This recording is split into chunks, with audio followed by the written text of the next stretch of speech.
most of so-called people, God servants and pastors, are all first-class crooks and deceivers and cheats. మరి చాలా మంది దేవుడి సేవకులు అనబడే వాళ్ళు, పాస్టర్లను పిలవబడేటటువంటి వాళ్ళు మనుషులను మోసగించి తప్పుడు విధానాల్లో వాళ్ళ మీద అధికారాలు చేస్తున్నారు. Don't believe them. వాళ్ళు నమ్మొద్దు. Don't trust them. వాళ్ళ యందు విశ్వాసం ఉంచదు. You trust a man who is willing to be a servant to you. మీకు దాసునిగా ఉండటానికి ఉన్నటువంటి సిద్ధపడిన వ్యక్తిని మీరు నమ్మండి. And never trust a man who is interested in your money. మీ డబ్బు మీద ఎవరైతే శ్రద్ధ చూపిస్తున్నారో అటువంటి వాళ్ళని ఎప్పుడు నమ్మకండి. Don't be interested in a man who is just taking the collection and putting it into his pocket. ఒక మనుషుడు డబ్బంతా సంపాదించి పోగు చేసుకుని జేబులో వేసుకునే వాళ్ళని మీరు నమ్మొద్దు. God gave you the ability to earn money.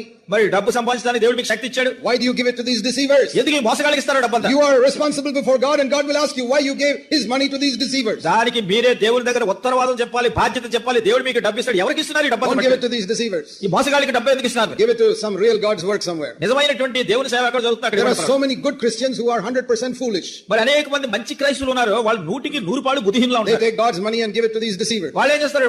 దేవుని డబ్బు తీసుకెళ్లి మోసం చేసే వాళ్ళకి ఇస్తారు. Look for people who have the mind of Christ. క్రీస్తు మనసు కలిగి ఉన్న వాళ్ళని చూడండి. Don't go to a church where somebody is just trying to be a lord over you, ఏదో మీ మీద ప్రభుత్వం చేసే సంఘాలకు మీరు వెళ్ళొద్దు.